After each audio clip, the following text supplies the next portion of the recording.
Okay, well, we only have an hour, and we're going to keep it that way because we are all jumping from Zoom meeting to Zoom meeting. So to start, I'm going to turn it over to Cecilia to give us our protocol.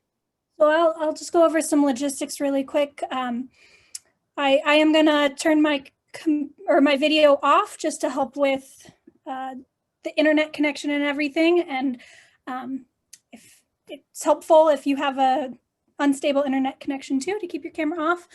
Please keep your audio muted throughout the presentations. And if you do unmute yourself, please remember to remute yourself. If you are joining by phone and you don't have a dedicated mute button, *6 should do it.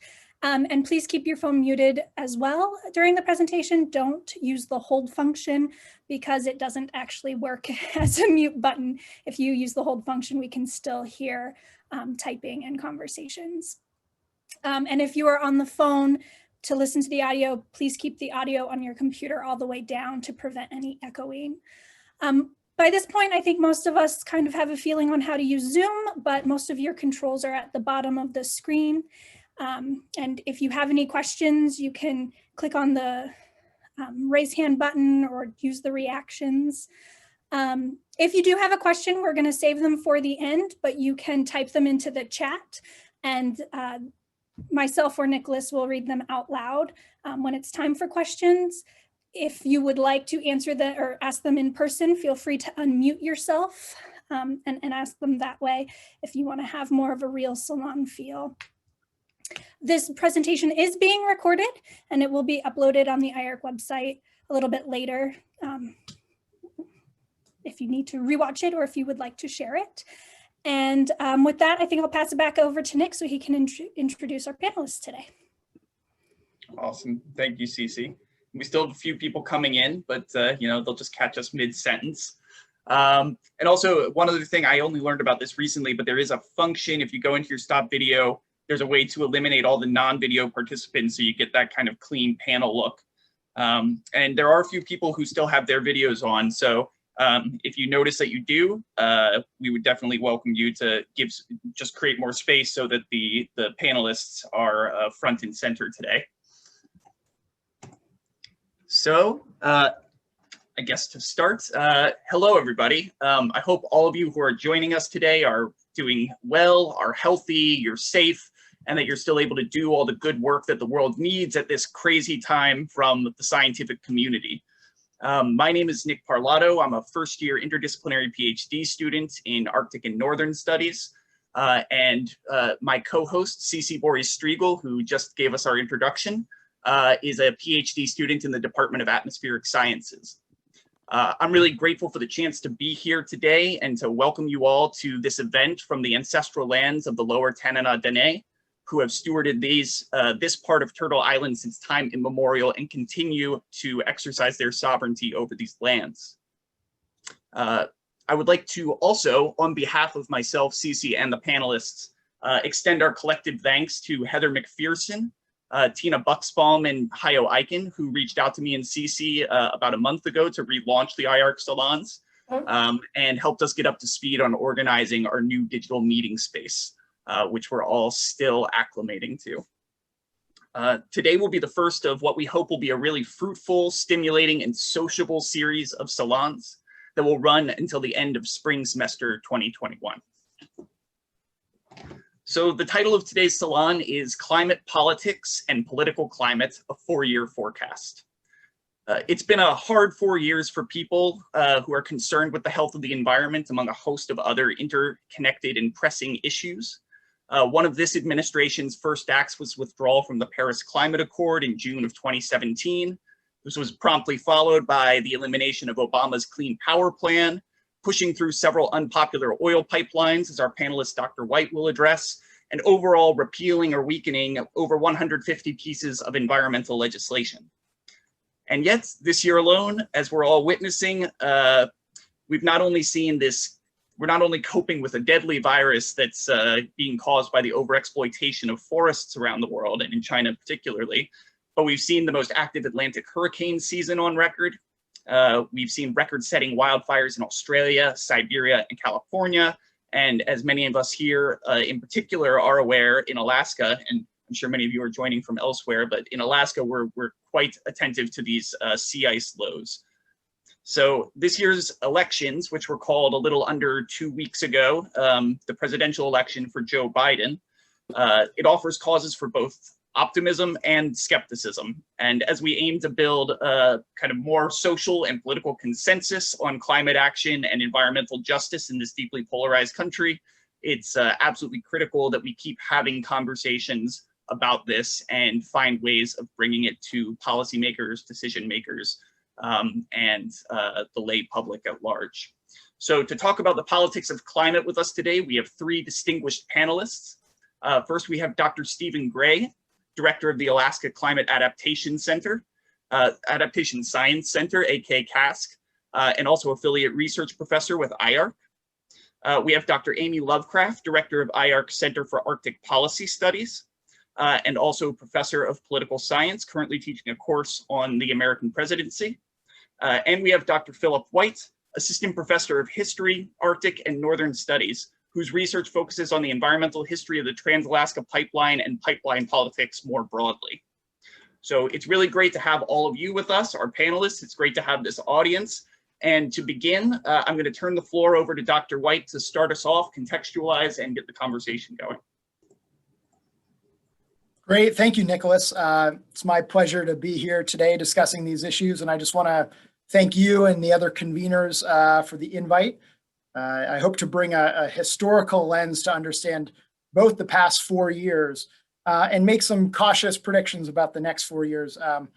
We historians are always, really nervous to talk about the future. We prefer to leave that to the political scientists, but I'll hazard a few guesses. So looking at the past 4 years, from a historical perspective, there's no doubt that the Trump administration has pursued the most significant rollback of US environmental regulations since the Reagan administration of the 1980s. Trump targeted nearly every clean energy and climate-related provision he could. As Nicholas mentioned, over 150 different environmental regulations and safeguards in total. And so despite the breadth of these rollbacks, it is very likely that most of the Trump administration's environmental policies will be reversed in the new Biden administration. The Trump administration often pursued these rollbacks in a haphazard or poorly conceived manner. And therefore, the courts have already struck down a number of these. And the incoming Biden administration will get rid of many more by way of failing to defend them in the court. But even though Trump's regulatory agenda is unlikely to endure, when it comes to climate change and environmental health, there has been long-term irreversible damage. This is because of the nature of greenhouse gas emissions, the cumulative nature of these emissions, right? Heat trapping gases emitted as a result of loosened regulations will remain for decades or even centuries, regardless of changes in policy under President Biden. Now, many of the most damaging effects of climate change, including rising sea levels, deadlier storms, and more devastating heat droughts and wildfires, are effectively irreversible. And the lost years of government support for climate progress during the Trump years is really significant when you consider the very short timeline scientists warned humanity has to aggressively decarbonize our energy economy. Climate scientists warned humanity must cut our emissions in half by 2030 in order to reach net zero by 2050 and prevent the worst consequences of runaway climate change. But despite all of that, my argument to you all is that this is not the full story of the past 4 years. And it's really important that we distinguish between government action and action in civil society. Despite the Trump administration's policies, and often in direct reaction to them, we've seen unprecedented movement from civil society. There are so many things happening beyond the political arena, and I want to talk about just a few of those quickly. So first are the changing dynamics in the energy industry, both for renewable energy as well as fossil fuel companies. And as many of us know, there have been massive declines in the cost of renewable energy resources. Scarcely a day goes by that, you don't see a new article about the lowest power purchase agreement for solar or wind around the world. And the net effect of that is that the cheapest electricity on planet Earth today is coming from renewable sources. And even this year in 2020, under the Trump administration, 3/4 of all new electricity production, new electricity capacity is coming from renewables, right? And these economics have gotten so good that it is, in most of the country today, it is literally cheaper to construct a new renewable energy generation than it is to operate legacy or existing coal infrastructure, right? So the nature of the game has changed. The scientists who have innovated these technologies and lowered the costs have really done their jobs. We also see major changes in the energy industry, right? Both BP and Shell have pledged to go carbon neutral by 2050. That's a major transformation.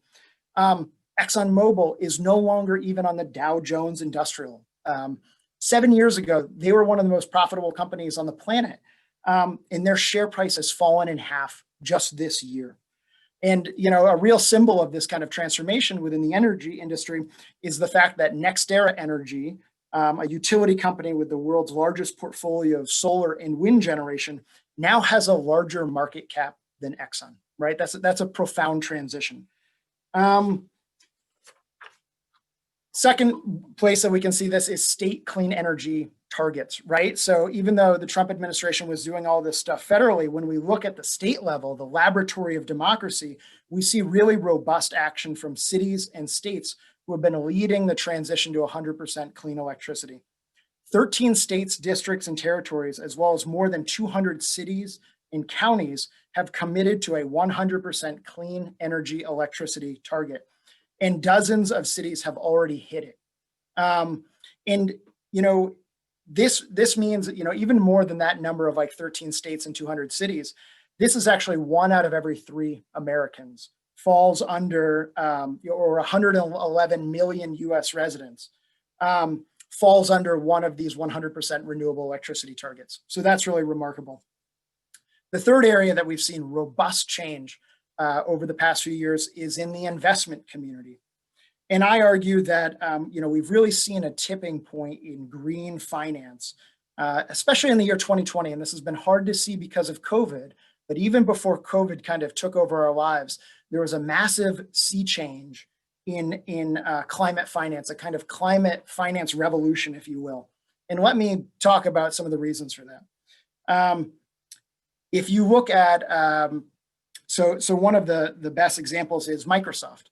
Microsoft announced that it was not only going to go carbon neutral by 2030, but even more ambitiously, it pledged to remove all of the carbon it had ever released as a company to be historically carbon neutral, right? Set a new standard for corporate climate ambition. Second entity that we can look at is Blackrock, the world's largest investor. They announced a fundamental realignment of their finance mission towards green finance. BlackRock CEO Larry Fink argued, quote, "Climate change has become a defining factor in companies' long-term prospects." And they have been very influential in this in terms of changing the nature of finance. And finally, the US Federal Reserve, following the Bank of England, has identified climate as a major risk to the US economy. All of this adds up to real money being poured into the clean energy space. Goldman Sachs expects more investments in renewables than oil and gas for the first time ever next year, right?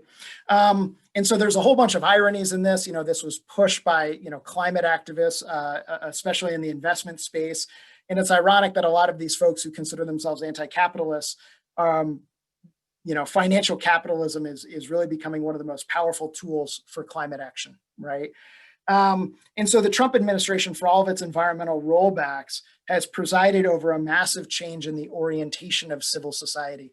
And part of this was because, activists and other folks interested in climate knew that they weren't going to get anywhere with the Trump administration, so they redirected their policies towards other aspects, towards civil society. So next, I just want to talk briefly about, pipelines. Since the protests over the Keystone XL pipeline in 2011, pipelines have become a focal point over the debate about energy and climate change in North America. You know, one of the leading edges of climate action has been resistance to new fossil fuel infrastructure, and pipelines have been the most kind of iconic form of that. So under President Trump, there was a really frenetic push to get a lot of these carbon conduits built. But I argue there has been surprisingly little progress. In fact, like other areas we've discussed, there has been a robust pushback from civil society. And we can really see this by looking at a few different projects. So the first one is the Dakota Access Pipeline. As many of you may remember, there was massive resistance to this project in North Dakota and throughout the Great Plains. In July of this year, a federal judge ruled that the pipeline must be shut down.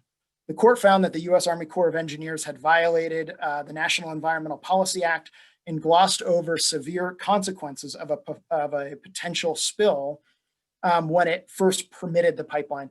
And a subsequent court case has basically said that the pipeline is allowed to continue operating for the moment until they figure out this NEPA issue, but it is effectively operating illegally, right? This is where we are today. So we're seeing that simply because pipelines are constructed, that's not the end of the opposition, right? Pipeline companies are struggling to retain their social license to operate. And this was really, this became very clear just a few days ago when the governor of Michigan, Gretchen Whitmer, revoked the right-of-way for a historic pipeline called Line 5, a Canadian pipeline built in the 1950s that goes under the Straits of Mackinac. The state concluded that the oil spill risk associated with continuing to operate the pipeline, quote, cannot be reconciled with the public's right in the Great Lakes and the state's duty to protect them, right? So really historic and unprecedented that a state would revoke a pipeline's right-of-way. This brings us to the matrix of other pipeline battles surrounding Canada and the oil sands. It's very likely that the Biden administration will revoke the cross-border permit for the Keystone XL pipeline. And that's going to put additional pressure on all of these other oil sands pipelines that the Canadian oil industry is trying to get constructed, including the Trans Mountain expansion and the Line 3 project in Minnesota. And I should also note that this comes back to Alaska because many of you may have heard about the recently proposed Alberta to Alaska rail line, A2A. And I argue we should basically think about this as an alternative pipeline. The main commodity they want to move on that pipeline is bitumen, right? That is another way to try to get Alberta tar sands to Tidewater via Alaska. I have the last topic I wanted to talk about was the Arctic Refuge. I'm basically out of my 10 minutes though, so I will save those comments for our Q&A discussion at the end. Thank you all. Thank you very much, Dr. Wight, and thank you for expanding the conversation right off the bat to think outside of these political structures and also to think about our international connections and especially our relationship with Canada, which has been critical to U.S. energy security and critical to U.S. national security in so many ways. So, we're not living in a vacuum. So I guess I'll turn it over now to Dr. Lovecraft.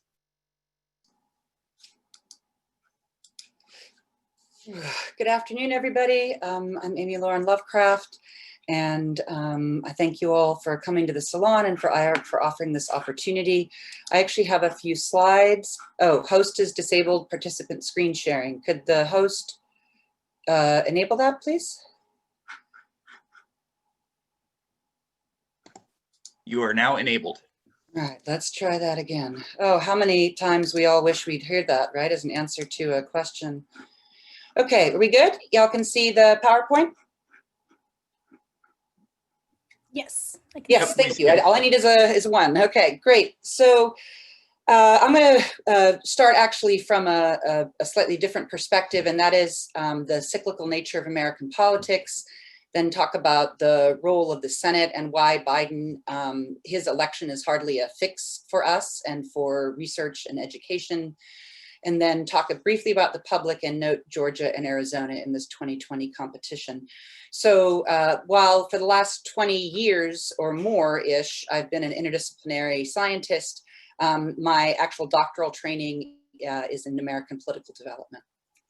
So what I want to remind everybody of is that in the United States governmental system, we have a cyclical nature to our politics. Because we are a first past the post system, we are now, by now, over 100 years of this, right, in a two-party political system. And what this means then is those two parties take turns governing us. So I have just a couple of examples here. If you look above, 1896 and 1916 are examples, old examples of the Republican and Democratic Party dominance. You can move forward and look at the difference between 1928. This was the election for Hoover. Wow, it looks like everybody is Republican. But then 4 years later, boom, FDR gets elected and everybody appears to be Democrat. You can do the same with 64, right? And 68, thinking about LBJ and Richard Nixon. So this is normal in a two-party system and natural. The problem, right, is that these cycles every 2, 4, and 6 years for the House of Representatives, I shouldn't have 4 in there, 4 is for the president, sorry. 2 years for the House of Representatives, 6 for the Congress, 4 or 8 years for a president.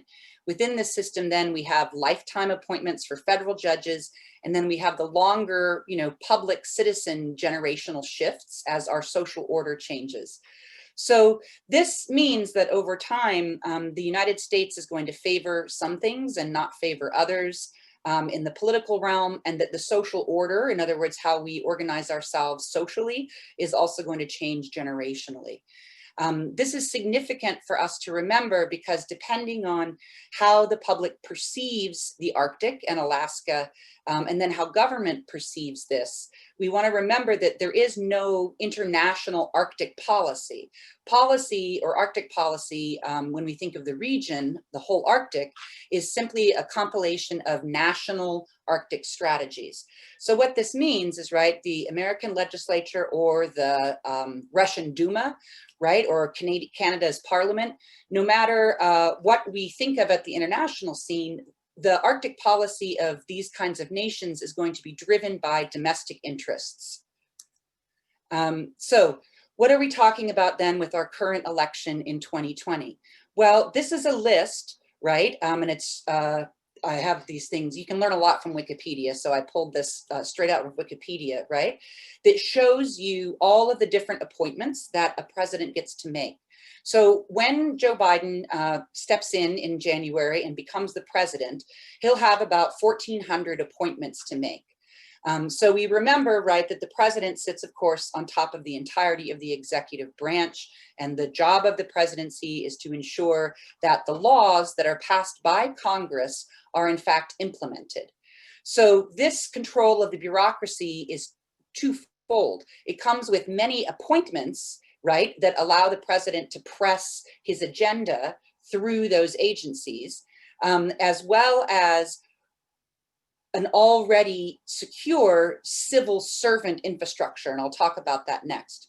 So incoming presidents have, on the one hand, great latitude to appoint individuals, and that's what's on the right-hand side, and I've simply circled the one related to our indigenous peoples, right? The other ones, of course, you can easily, quickly imagine where the Arctic belongs: Department of State, Armed Services, Energy and Natural Resources. So we have a situation where the incoming president is able to appoint these individuals and drive the implementation of policy. However, right, there are about 8 million, this is 2015, so I'm gonna take it up just a little bit, people who are not appointed by the president who work for the federal government. This is what we would call, if you like the government in a sense, you would call this, institutional wisdom. If you don't like the government, you might talk about it as the deep state. It's the same thing, right? If we take our military out of the picture and we think about our non-defense civil servants right? We have over 4 million of them, and these are the people who on a day-to-day basis, right, no matter who is president, are doing the hard work related to the Arctic and many other places. So again, similar to the previous list, you can look here at the blue boxes and imagine where there's multiple Arctic aspects. One could think of, for example, just looking at justice. On the one hand, you had William Barr, right, coming up to Alaska and then later unleashing money to help with difficulties in the villages with the VSPO program and other aspects of maintaining order. But, right, he just arrived and is the figurehead. The Justice Department as a whole, of course, right, is going to be doing the hard work of trying to ensure that the policy actually happens. So on the top, I just note one of our most recent diplomats that was an appointee of Trump. And we want to remember that appointees of a president generally leave when that president leaves. So it's not always the case. Some presidents in particular, if they're focused on bipartisanship, keep a few people from the previous regime. We don't know exactly how that's going to happen, but it's unlikely there will be many of the secretaries of the major departments left when Biden comes in and transitions the country basically to his presidency. So a couple of things to note. I don't know how many people have seen this. I just found it a couple of days ago. There is a new congressional research document that's out, and I am positive it is in play because of the incoming Biden administration. So if you don't know the Congressional Research Service, it is a phenomenal service. Go look it up. It has all kinds of things to offer you, but I would suggest that people read this document. It is the state of the state, so to speak, prior to the advent of a new president. So it's going to have a lot of information, and I just included a bit of the table of contents for you. And so this is an example of how the current president, Trump, may not be that interested in smoothing transition, but we have many other people working across our bureaucracy who are interested in smooth transitions. So I don't know who, right, or exactly how this arrived, but clearly there was a thought that we need to set the stage for the incoming president in relationship to the Arctic.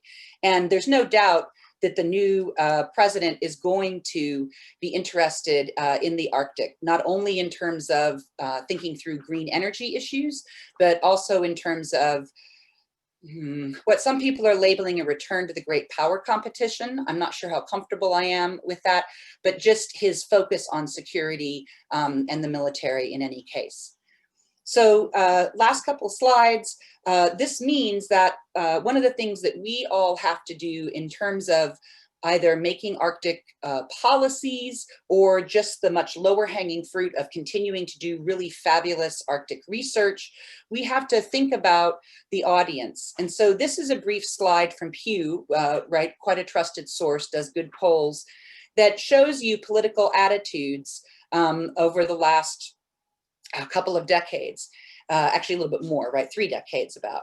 So if we look at these points in time, one of the things, of course, we see and you all hear about all the time is the polarization of the public, right? We are pulling apart from one another in terms of our ideologies. This is also not that surprising in terms of a first past the post system.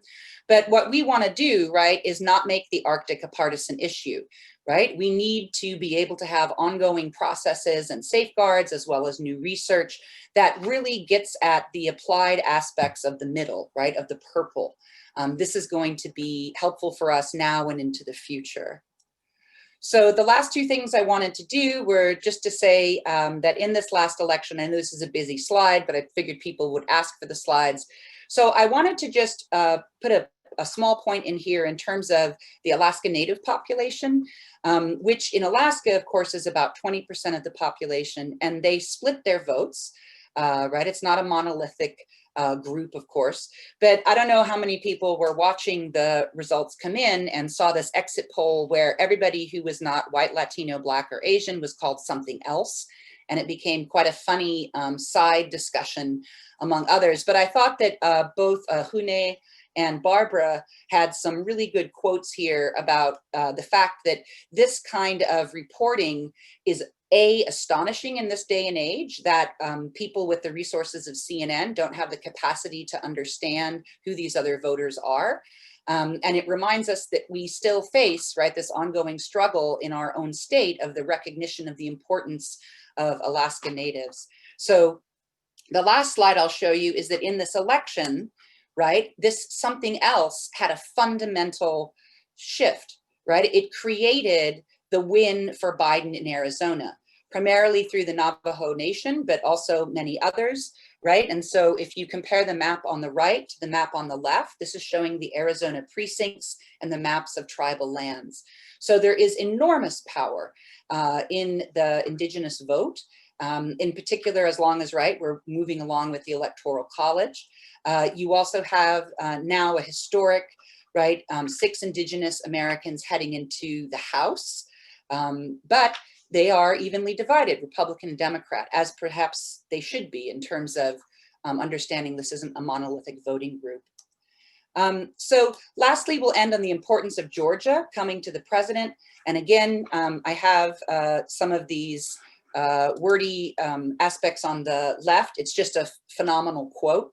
But I wanted to show you this map and say, yes, right? We have 2 outstanding now Senate seats. Because Georgia operates on a runoff policy, they have to now decide these 2 Senate seats. We are predicted to potentially have Warnock probably, again, these are going to be really tight, pick up, you know, have a Democratic win, but we have to wait and see. So what's happening from now, basically through these runoffs, is going to be an enormous amount of campaigning in Georgia. And that's because, right, as we looked at the earlier slides, right, we understand that the role of the Senate is to be the gatekeeper, essentially, for presidential nominees. So on the one hand, Biden coming in and appointing his cabinet and these 1,400 people is going to depend on a Senate. In the past, in other words, prior to the Trump era, the Senate generally, if it were not the same party as the president, allows presidents to appoint their own cabinet members, because this is something that, because the parties pass the reins of power back and forth, they want to happen to them. We'll have to see if this is the same collegial atmosphere when Biden actually tries to have his appointments confirmed. But the other aspect of it, of course, is that the Senate has a role, right, with treaties. It can filibuster, right? And of course, then, as we just talked about, it, right, approves all these other aspects. So to have a Democratic Senate with a Democratic president is going to give Biden an enormous amount of power to reshape energy policy, military policy, Indian policy, a variety of different aspects of the federal government that will affect Alaska and the Arctic. If he is not able to get a majority in the Senate, then, and remember, right, if it's a tie, Senate only has 100 people, it's okay, because Kamala Harris would be the tie-breaking vote. I imagine most of you might remember that from civics. So the last point is just that were Biden not to be able to have the Senate in his party, he is a consummate politician. So again, this depends on how you view people who take on a life of service in this way. On the one hand, yes, Biden has a life of service. He is a politician's politician. On the other hand, what that brings also is an enormous amount of skill in relation to trying to get Congress to work together. So we have to wait and see, but he definitely would prefer to have both the seats in Georgia go his way. And I'll stop now and be happy to talk about any other questions related to the nature of the election in the Q&A. Awesome. Thank you so much, Amy. You brought up so many excellent points, and those graphics really help bring just the, you described it as the cyclical nature, but a really convoluted nature of how American electoral politics has evolved over time. Among other things, yeah, you brought up a lot of great points, and we will discuss them. But in the interest of time, I'll turn the stage over to Dr. Gray to give us our final intro presentation, and then we will go into Q&A. Well, thanks so much. Thank you especially to Nicholas and Cecilia for the invitation to be here today. Although I say at this time of the afternoon, I'm really missing the cookie spread that we should have had in IARC this afternoon. And thanks also to Philip and Amy for those comments. That's really wonderful. What I'd like to do is I'd like to start out with what I hope is an optimistic assessment of the federal climate science budget for the next 4 years. And go back and kind of take you through a reminder of how the budget process works, and that it starts with the budget that the president proposes, which is really in many ways a reflection of the administration's policies. And I don't think that anyone is going to forget the fact that most of the time, the budgets that we were getting from the Trump administration, I guess you could say that they weren't necessarily kind to science and climate science in particular. Yet, if you look at least some programs, some federal climate science programs and some parts of federal funding for climate science, actually did pretty well over the last few years. If you take our program in particular, the National and Regional Climate Adaptation Science Centers, if we had followed the presidential budget line, we would now have gone to a point where we were cut at something like a 60% versus what we were when the administration took over. And we would have been reduced from 8 regional centers to 1 national center. What had happened instead is that at the end of these 4 years, we've actually gone up to a 50% increase in our budget, and we're actually added centers. And it's important in the context of expecting or thinking about the next 4 years to understand why that's the case. And I think I can illustrate that by talking about, in particular, some of the people in the Senate. If you take someone like James Inhofe, for example, senior senator from Oklahoma, definitely very much in the party line, votes consistently with Trump on most issues or the vast majority of issues. And this is also the guy that brought the snowball into the Senate as evidence that global warming, as he said, was a hoax. Yet, when you look at the voting record for Mr. Inhofe, that he actually votes to a surprising degree in favor of climate science. And you would ask why that might be, or at least aspects of climate science. And I think that we can actually take some hope in the fact that people like Mr. Inhofe are genuinely concerned with the well-being of their constituents. And they recognize that things like drought and floods in Oklahoma, those are very important to people that live in Oklahoma. That I'd also say that a key feature of this is that many of those programs that have been successful in one way or another are providing money to support research at the very popular state universities within these different congressional domains. And I think that in many ways that leads to sort of a practical or a local pragmatic approach to funding climate science over the last 4 years. And the thing for the next 4 years going forward is that many of those pragmatists are still in place. They have maintained their seats in Congress.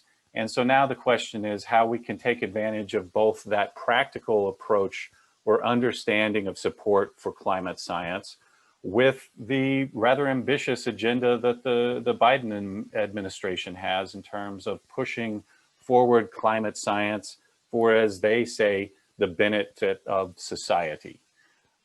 So great opportunities there, and we need to think about how we can, the universities in particular, can take advantage of that.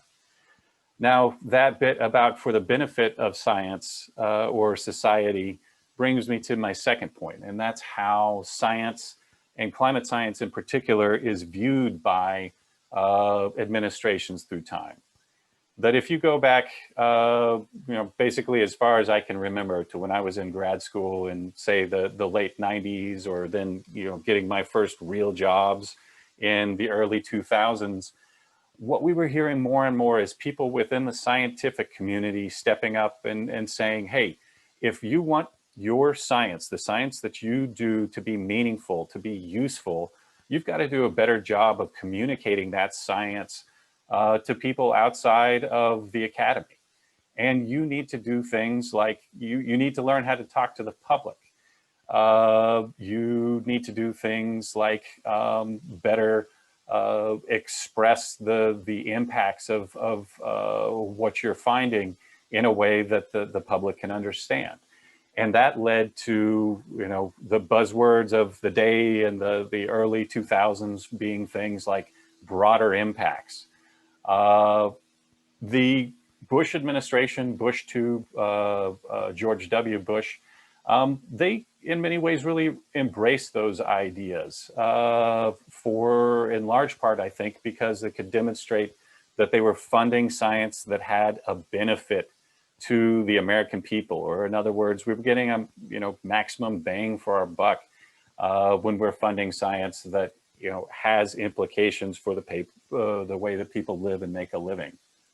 Move forward or transition into the Obama years, and I would say that they really doubled down on those same ideas of broader impacts of science, and particularly climate science, at the same time that the community the scientific community continued to move forward or involve in these ways, so that, by the time that we got to 2016, you couldn't go to, pardon me for a moment, we're getting a phone call.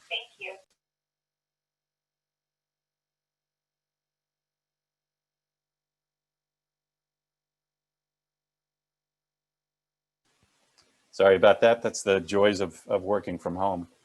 2016 got to the point where if you went to AGU, ESA, something like that, whatever it was, you couldn't swing a cat at a poster session without hitting somebody's illustration of translating science for the benefit of society.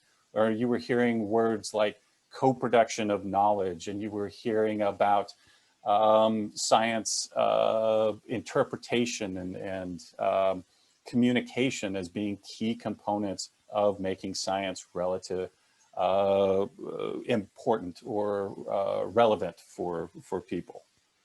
Now, many of us within the federal science community and the federal science funding apparatus were pretty excited about the prospects of this being our hook, or our way into the new administration when Trump first took over. But that wasn't necessarily the case. I can illustrate this with my own experience when we first sat down with people from the incoming administration, from the Trump administration back in 2017. And, I was really excited to explain how we were doing things like taking work that was being done at the University of Alaska Fairbanks, doing some science translation so that we could make that more usable for people, say in Village, Alaska, or for companies that were interested in prospecting up on the North Slope or whatever it was. And the answer, or the reply that I got from those incoming political folks was something like, well, you mean that you're telling people what they need to think? Like, no, that's not in any way what we're doing. Let's move on. Change the subject to something else. So I'll tell you about how we're doing this work, where we're holding workshops, or we called them boot camps at the time, where we're helping people from communities in Alaska learn how to access resources that are available from federal sources or the university system as it relates to climate change. And the answer there was something like, well, how do we know that you're not indoctrinating people into a particular way of thinking? So what ensued after that was many months and actually years of respectful conversations about the role of scientists and science, climate science in particular in broader society. But the message always was pretty clear that the administration preferred that scientists stay in their lane, and that lane was primarily to gather data, write papers, and not stray into some of these other areas. Now, the situation with the incoming Biden administration, though, is that if you look at his transition team, many of those people, I think it's fair to say, have really, they're drinking the Kool-Aid, or they've already been on the Kool-Aid when it comes to this sort of more contemporary approach to science and the emphasis on broader implications or societal impacts.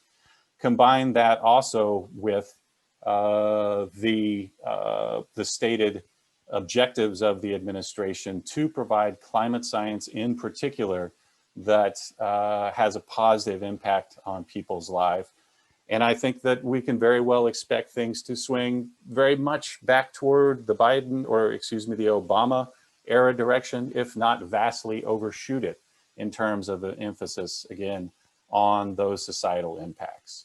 So I think in the interest of making sure that we have time for discussion, I'll stop there. And again, thanks everybody for your kind attention and the opportunity today.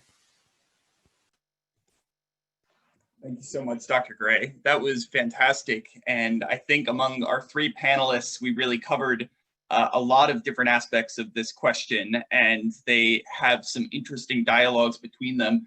I haven't been able to check the chat, so I don't know if there are questions, but if there are questions, please feel free to drop them in there. But I'm going to try to language a question that I hope weaves together some of the themes that I've heard today. So thinking about this, the interface between civil society and political agencies, and that science exists kind of, it both straddles them, and then it exists in private forms, and then there's science being produced from within national scientific institutions that's either closed doors, or it is being farmed out to universities and other kind of semi-state actors, maybe we'll call them. Thinking about politics, I guess, as the science or the art maybe of communication, that politics, sorry, my phone is going off now, that politics is about communicating messages that are commonly held by either these big party structures, national elites in various forms like that. This interface between civil society and the government, how who is communicating that? How is that going to be important as we think about the Biden administration? What does it mean for Biden to be communicating personally essential issues to a civil society that has deeply ingrained, in the case of Alaska Natives, very justified suspicions of scientific endeavors? In the case of rural Americans and conservatively minded Americans, a kind of a certain type of ingrained suspicion of science and state that often defies real dialogue. So I guess, yes, how can the presidency or even individual other representatives, other public figures, or people who are parts of those organizations that Amy was pointing out that are deep state, do they need to engage more in a kind of humanizing and kind of discussion-based way of approaching the American people? So anybody who wants to take that, please feel free.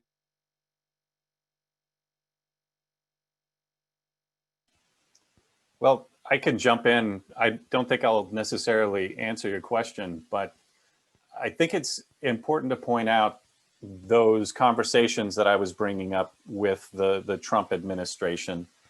These are not stupid people. These are, in fact, often people that have the same sort of education that I have, people that have PhDs in engineering or the earth sciences, but they are just in a very different place in terms of their thinking or what they're comfortable with the role of science being.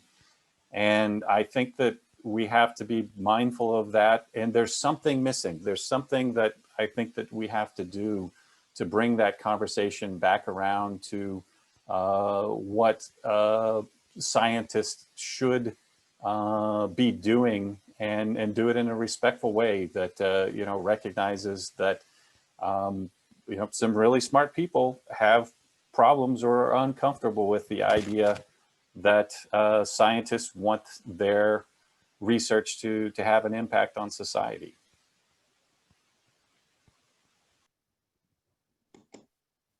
Thank you, Dr. Gray. Would either Dr. Wight or Dr. Lovecraft, would you like to respond?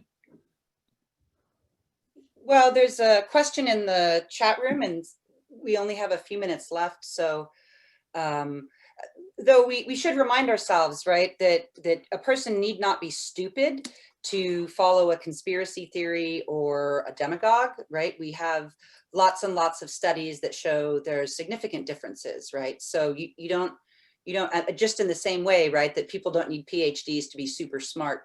I'm not saying that in directing it at Trump or trying to reverse what Steve's saying. I'm just saying that I think Steve is highlighting something significant, right? That there often is this perception that if you don't like a particular politician like Trump, for example, you talk about them as stupid. And that's not the case. They may just be fundamentally different from you. So Hayo asks here about the withdrawal from the Paris Accord. And Joe Biden has this as one of his first agenda items coming back in to put us back. But again, this is where the Senate matters for everything. Just as a brief civics reminder, right, to pass law in the American Congress, the Senate and the House have to agree on the exact same wording of the bill and pass it together to get it to the president. So if the Senate, right, is Republican and they choose to operate with the same strategy that they used with Barack Obama, right, which was no to everything. And this is very, very well documented. It was the strategy of the Republican Party at the beginning of the Obama presidency. If this happens to Joe Biden, then he will not in some ways be able to re-enter us into certain agreements depending on their nature. Bills and regulations may not be forthcoming. And you also have then, of course, the budget, right? The budget is a process of making law. All budgets are laws.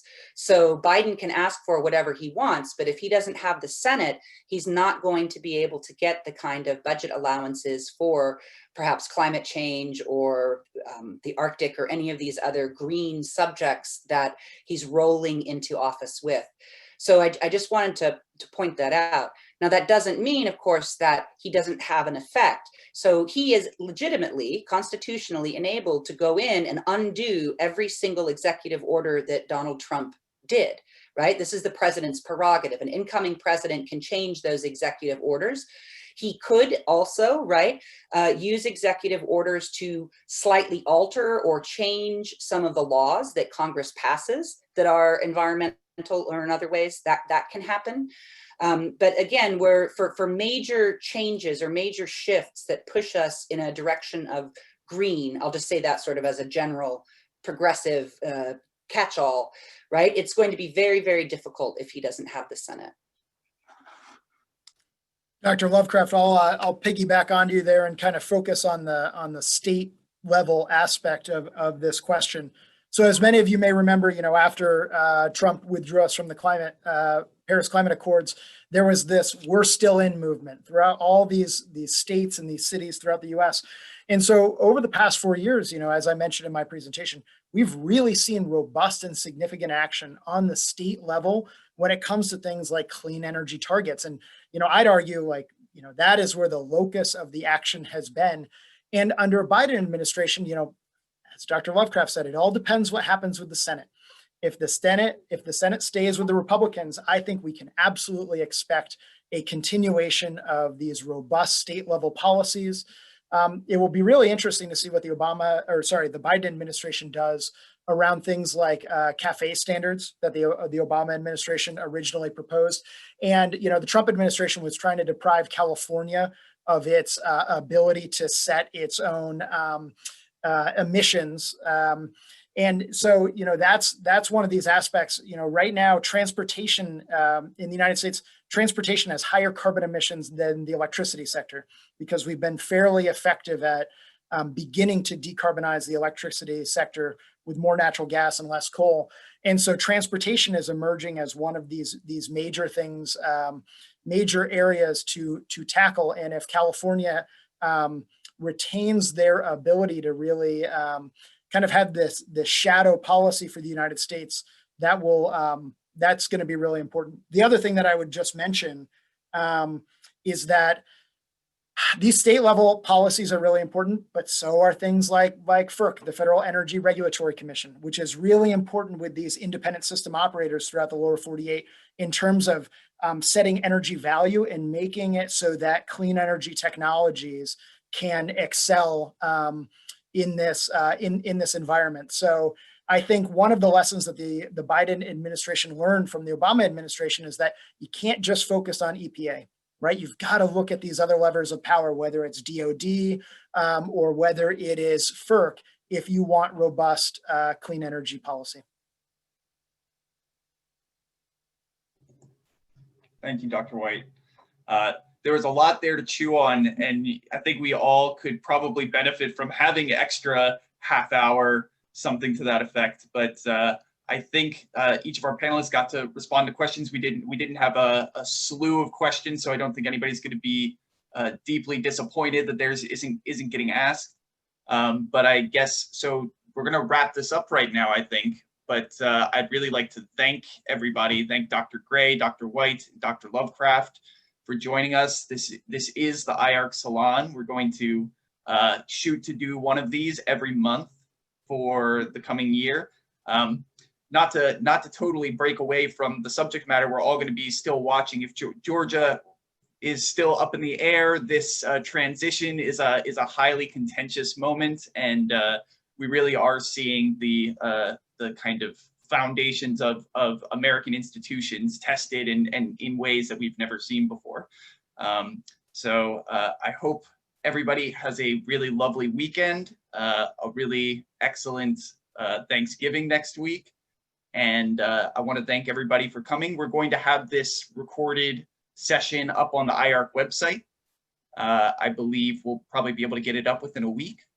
And I suppose that's it. So yeah, thank you all again for attending. Yeah, Dr. Lovecraft has something to say. Sorry, my internet crashed and I just got back. Just to elevate what's been talked about the state level, the Center for Arctic Policy Studies from the summer produced a report, and it'll be released early spring, and it's exactly about this. It's about the development in Alaska of climate action plans, or basically how climate policy has developed in our state. In the absence, right, of comprehensive federal or state climate policy. And I'll just say, if you didn't know this, we actually had a report on climate change produced in this state in 1990 under Governor Cowper. So anyways, I'll let everybody go, but we'll be putting that report out and make sure that folks get a hold of it. Thanks again. Yeah, and I think that some of these resources are in the chat. So if you have a quick second to save your chat, you can snag them later. Yeah, all right. Thank you, everybody. Take care, and we'll be in touch about the next one.